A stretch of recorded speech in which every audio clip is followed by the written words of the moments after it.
नमस्कार दोस्तों, ये चिटकिन सीरीज की दूसरी वीडियो है। अगर आपने इसका पहला पार्ट नहीं देखा है तो पहले उसे देख लीजिए, वरना आपको कहानी समझ नहीं आएगी। It's highly recommended. Link description और आई बटन में मिल जाएगा। सो नाउ बिना किसी देरी के कहानी शुरू करते हैं। रात होने को आई थी। शाम के 6 बज गए थे और अभी भी 3 से 4 घंटे का सफर बचा हुआ था। तो अजय ने कहा कि जल्दी चला ट्रक, 10 बजे तक घर पहुंच जाएंगे तो अच्छा होगा। धीरज ने वैसा ही किया और उन्होंने जैसा सोचा था 10 बजे तक वो घर पहुंच ही गए। ट्रक को पहले उन्होंने मालिक के यहाँ छोड़ा और फिर वहां से अपनी अपनी बाइक लेकर घर चल दिए। अजय ने घर पहुंचकर देखा कि उसकी पत्नी सुलेखा और उसके माँ बाप घर के बाहर ही खाट में बैठे हुए थे। वो शहर की छोटी सी कॉलोनी में रहते थे जो 10 बजे तक पूरी सुनसान हो जाया करती थी। लेकिन सुलेखा और उसके सास ससुर अजय के आने का इंतजार कर रहे थे, तो बाहर खाट बिछाकर वो बैठे हुए थे। अजय जब वहां पहुंचा तो उन्होंने अजय की चोट देखी, तो वो देखकर ये परेशान हो गए।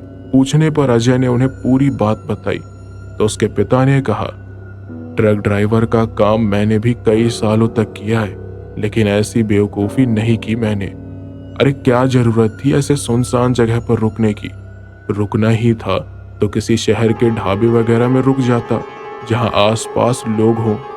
अजय ने बोला कि वो ऐसी गलती दोबारा नहीं करेगा। उसके पिता ने कहा कि जब वो ट्रक ड्राइवर का काम करते थे तो उस समय उनके साथ एक काम करने वाले एक ड्राइवर ने भी ऐसी ही गलती की थी और उसका अंजाम ये हुआ कि उसके भाई को अपनी जान गंवानी पड़ी।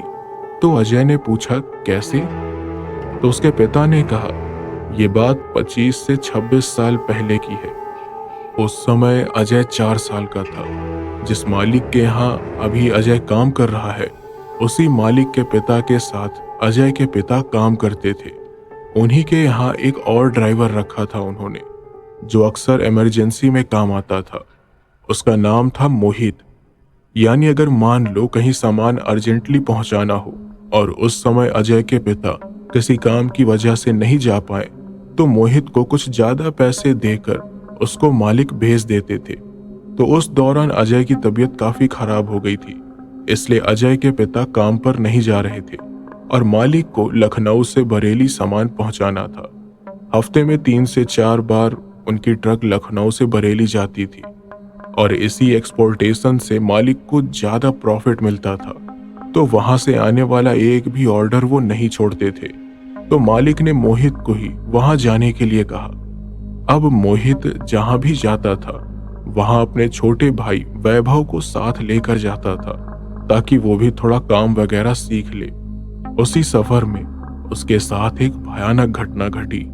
तो हुआ ये कि मोहित और वैभव रात का सफर कर रहे थे, क्योंकि सामान को ट्रक में लोड करने में काफी देर हो गई थी। ट्रक में दोनों गाने बजाते हुए जा रहे थे और आपस में बातें कर रहे थे। तो इसी बीच बात करते हुए वैभव की नजर खिड़की के बाहर गई और उसने एक औरत को एक नाले के किनारे खड़े हुए देखा। उसे देखते ही वैभव ने कहा, भाई ट्रक रोको तो। मोहित ने ट्रक रोक दिया और उसने भी उस औरत को देखा। वैभव ने उस औरत को आवाज दी, ओ मैडम, क्या हुआ? कोई मदद चाहिए क्या?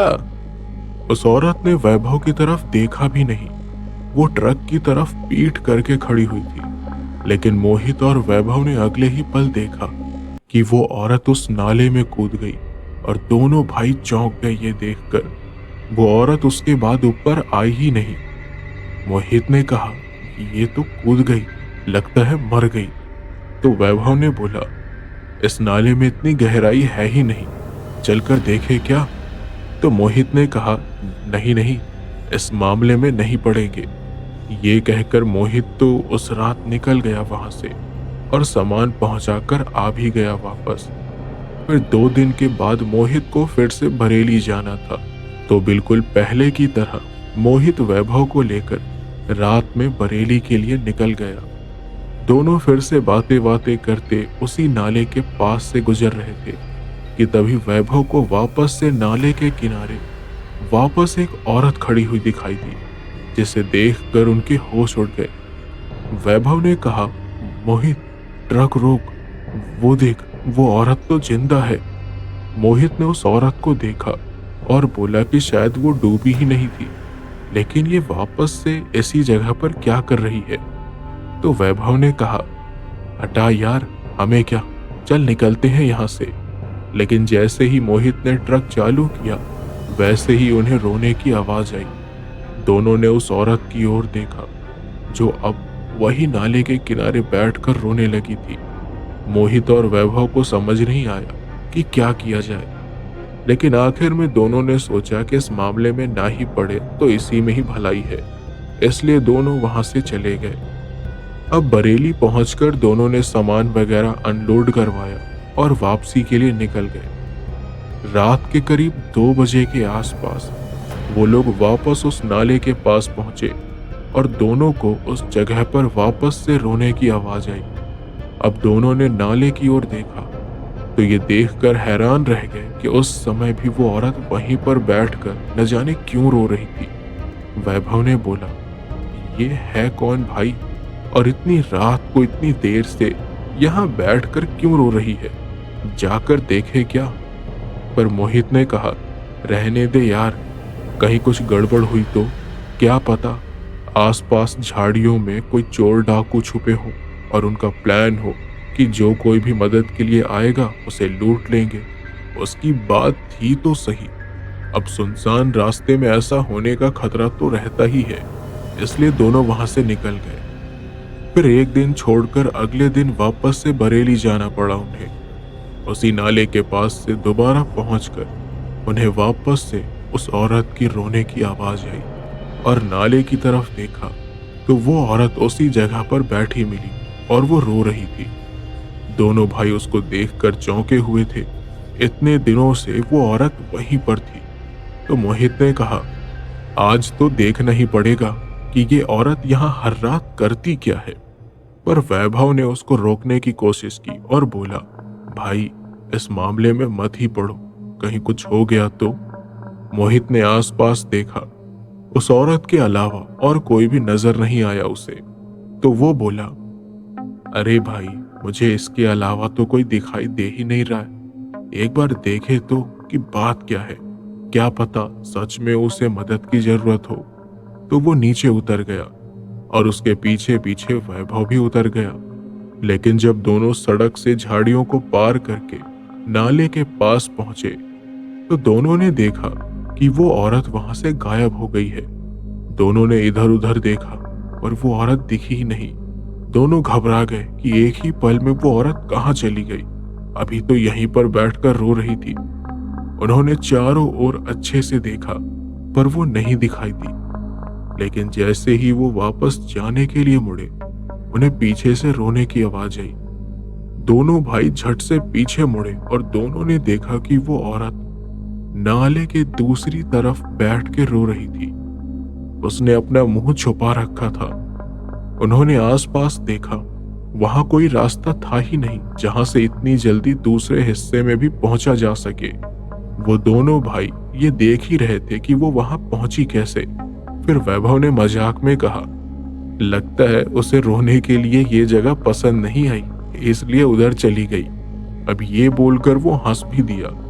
लेकिन मोहित ने कहा, मजाक मत कर, मुझे तो कुछ गड़बड़ लग रही है, चल यहाँ से भाई। ये बोलकर वो वैभव का हाथ पकड़कर उसे वहां से ले जाने लगा। लेकिन तभी उसे अचानक एक छोटे से बच्चे के रोने की आवाज आई। बच्चे की आवाज सुनकर दोनों पीछे मुड़े। वो आवाज जो थी वो नाले से आ रही थी और वो औरत भी वहीं पर बैठकर रो रही थी। तो मोहित और वैभव उस नाले के पास गए। उन्होंने नाले के पानी में झांका पर उन्हें कुछ दिखा ही नहीं। पर पीछे से एकदम से आवाज आई, मेरा बेटा गिर गया नाले में, उसको निकाल के ले आओ। अचानक पीछे से वो आवाज सुनकर दोनों चौंक गए और उन्होंने पीछे देखा तो वही औरत खड़ी थी उनके पास, जो अभी अभी तो दूसरी तरफ बैठकर रो रही थी। मोहित और वैभव ने उस समय पहली बार उसका चेहरा देखा। उसके बाल आगे की ओर बिखरे थे, जिससे उसकी दोनों आंखें ढकी हुई थी और सफेद कपड़े पहने थे उसने। उसको देखकर मोहित और वैभव वहां से भाग गए और ट्रक में बैठे। उन्होंने देखा कि वो औरत उन दोनों की तरफ ही देख रही थी। मोहित और वैभव की हालत खराब हो गई थी। कांपते हुए हाथों से मोहित ट्रक चालू करने की पूरी कोशिश कर रहा था और वैभव बोल रहा था, जल्दी कर भाई, ये डायन इधर ही देख रही है। मोहित ने जैसे तैसे वो ट्रक चालू किया और दोनों निकल गए वहां से। दोनों ही पसीने से लथपथ हो गए थे। मोहित के हाथ अब भी कांप रहे थे। दोनों फिर रात को उस रास्ते से वापस नहीं आए। सुबह सुबह दोनों अपने घर पहुंचे और उन्होंने तय किया कि अब उस रास्ते से वो नहीं गुजरेंगे। लेकिन 2-3 दिन के बाद मोहित को उसके मालिक का फोन आया और उसने कहा कि उसे अर्जेंटली बरेली जाना होगा क्योंकि और कोई भी ड्राइवर उसे मिल नहीं रहा। मोहित और वैभव डरे हुए थे तो दोनों ने भी मना कर दिया, लेकिन उसके मालिक ने कहा कि वो डबल पैसे देगा। अब दोनों भाई सोच में पड़ गए। उन्होंने सोचा कि अगर वो नाले के पास ना जाए तो उन्हें कुछ नहीं होगा। ये सोचकर दोनों मान गए और निकल गए रात में बरेली के लिए। मोहित ने बचाव के लिए हनुमान चालीसा लगा दिया। जैसे जैसे वो नाला पास आ रहा था दोनों के दिल की धड़कन तेज हो रही थी। अब बीच रास्ते में ही क्या हुआ कि उन्हें एक आदमी नजर आया जिसे लिफ्ट चाहिए थी, तो मोहित ने उसे लिफ्ट दे दी। अब वो लोग नाले के पास पहुंचे तो उस आदमी ने अचानक कहा, जानते हो भैया, इस नाले में कुछ दिन पहले एक औरत ने डूबकर जान दे दी। ये सुनते ही वैभव और मोहित के रोंगटे खड़े हो गए। वैभव ने थरथराते हुए बोला, लेकिन क्यों जान दे दी उसने? तो उस आदमी ने बताया कि उस औरत के पति ने उसे छोड़ दिया और फिर एक दिन जब उसका बेटा यहाँ खेल रहा था तो नाले में डूब गया। बच्चे के मरने के गम में उसने भी जान दी, लेकिन यहाँ से गुजरते हुए कुछ लोगों को वो औरत दिखी जो रोकर उन्हें बुलाने की कोशिश करती है और अगर कोई नाले के पास जाता है तो उसे पानी में डुबा के मार देती है। वो पिछले 2 दिन में ही 3 लोगों की लाश मिली है इस नाले में। तिरिया कहते हैं उस औरत को क्योंकि वो पानी में रहती है और शिकार करने के लिए रात के समय में बाहर निकलकर किनारे में बैठकर रोती है। उस आदमी ने दोनों को चेतावनी दी कि वो भूल कर भी इस नाले के पास न जाएं। दोनों भाई की हालत और खराब हो गई। उन्होंने शुक्र मनाया कि उस रात वो दोनों समय रहते वहां से भाग गए, वरना वो तिरिया तो उन्हें मार ही देती। उन लोगों ने नाले की तरफ देखा, लेकिन उस रात दोनों ये देखकर हैरान थे कि वो औरत ना तो उन्हें नजर आई और ना ही उसकी आवाज सुनाई दी। अब वो पहुंच गए बरेली। 1 घंटे में सामान अनलोड करके दोनों ने सोचा कि रात में उस जगह से गुजरे या नहीं। वैभव तो मना कर रहा था, लेकिन मोहित ने बोला कि नाले के पास ना जाए तो खतरा नहीं होगा और वो लोग आराम से वापस घर भी पहुंच जाएंगे। तो वैभव ने उसकी बात मान ली और दोनों निकल गए वहां से। ठीक 12 बजे थे और वो नाला पास आ गया था। तो वैभव ने कहा, भाई यहाँ से ट्रक जल्दी निकाल। मोहित ने भी स्पीड बढ़ा दी, लेकिन जैसे ही वो लोग नाले के सामने पहुंचे वैसे ही अचानक न जाने कहां से एक छोटा सा मेमना ट्रक के सामने आ गया और ट्रक के नीचे कुचल गया। मोहित ने तुरंत ब्रेक लगा दी और वैभव फौरन नीचे उतरा। उसने ट्रक के नीचे झांका, लेकिन वो क्या देखता है कि ट्रक के नीचे मेमना नहीं है। उसने सोचा ये कैसे हो सकता है। उसने खुद देखा था कि एक मेमना ट्रक के नीचे आ गया, लेकिन अब गया कहाँ। तभी पीछे झाड़ियों के बीच से आवाज आई।